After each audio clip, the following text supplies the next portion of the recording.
د جمعې پر ورځ باندې بعضې کسان لږ ناوخته راشي، نو مخکې صف ته بیا ځان را رسوي، د خلکو په څټونو باندې خپې اړوي.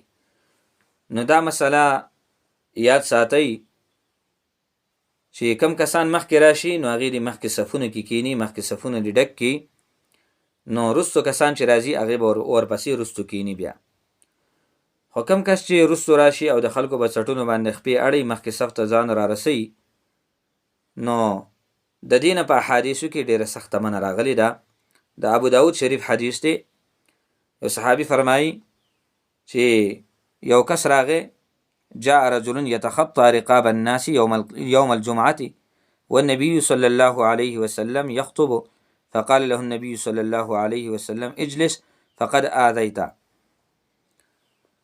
صحابي فرمایي چې یو کس د جمعې پر ورځ باندې راغی او د خلکو په څټونو باندې خپې اړولې، او نبی علیه الصلاة والسلام په دې وخت کې خلکو ته خطبه فرمایله.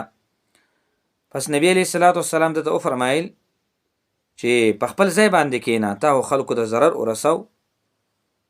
نو د دې وجې نه د خلکو په څټونو باندې خپې اړول او مخکې صف ته راتلل، نو په احادیثو کې د دې نه ډېره سخته منع راغلې ده.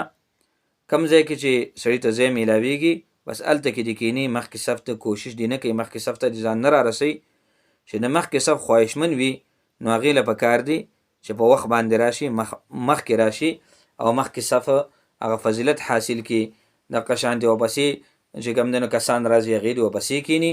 نو داسې دې نه کوي چې د خلکو په څټونو باندې خپې ږدي او مخکې صف ته ځان را رسوي. نو د دې وجې نه ځکه چې په احادیثو کې منع ترې راغلې ده، نو دا سړی به بیا چې کوم دی نو ګناهګارېږي.